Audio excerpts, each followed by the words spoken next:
2024 was a great year for me. I illustrated my first children's book, I finished my personal challenge of drawing an illustration a day for a whole year, and I created a YouTube channel to talk about art and try to help other artists. However, as nice as it all sounds, I also experienced the strongest feeling of burnout I have ever felt.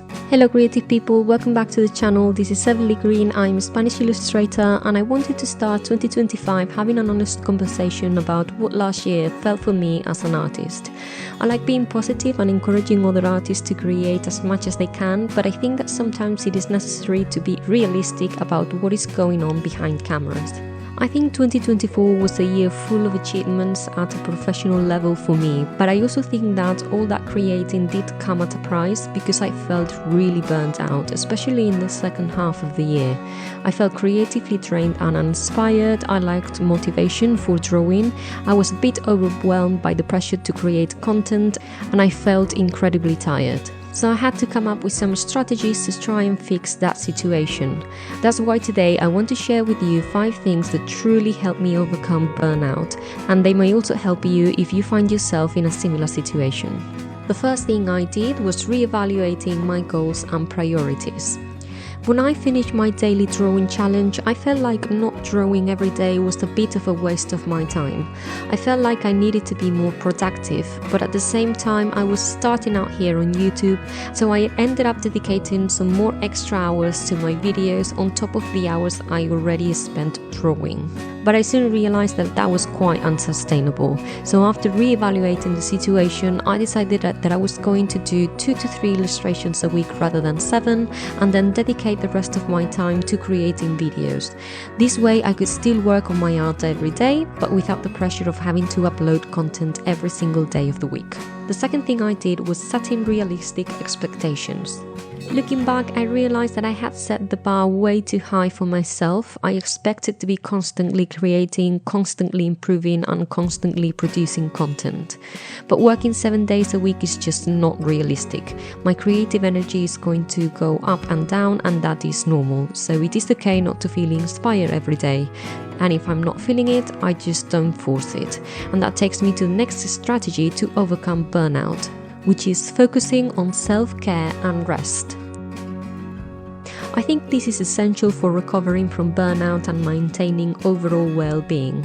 So I decided to stop forcing it and give myself permission to disconnect. I now try to avoid working late or on Sundays, and I make sure to prioritize the sleep. And I also try to go for a walk every day and make sure to find other activities that I enjoy besides drawing. Finding other activities that I enjoyed really helped me a lot. I made sure to find some time for hobbies and activities that I really like. I think it's important to have things in your life that you can do just for fun without any pressure to be productive. In my case, I found that embroidery and playing around with clay were activities that really helped me reconnect with my creative side while having loads of fun. There are so many different activities and hobbies out there that you can try out, and I think it's worth taking some time to explore your interest and find what brings you joy. So don't be afraid to try new things, even if you think that you might not be good at them, because the goal here is to have fun and recharge your energy. And last but not least, I took a break from drawing completely. One of the hardest but most important things I did during my burnout recovery was to take a complete break from drawing.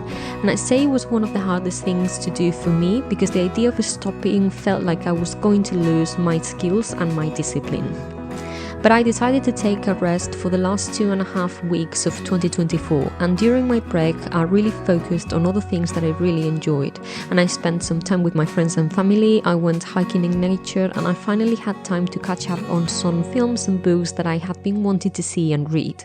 And this truly helped because when I finally came back to drawing, I felt very refreshed and excited to create again. I think the break made me miss drawing, and it reminded me why I love it. So if you're listening to this and you're also feeling a bit burned out, understand that it is okay to take a step back and take a little break. It doesn't mean that you're not productive or that you don't care about art anymore. It is just another way to prioritize your well-being, and that is exactly what you need to be able to do to be creative in the long run.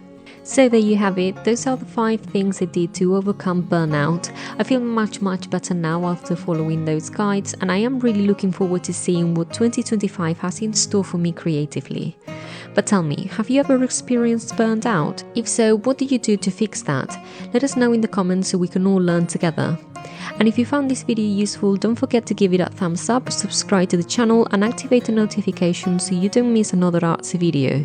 You can also follow my journey as an illustrator on Instagram at @EvellyGreenArt, where I post all my illustrations, including the one featuring in this video. Have a lovely day and Happy New Year. See you in the next video.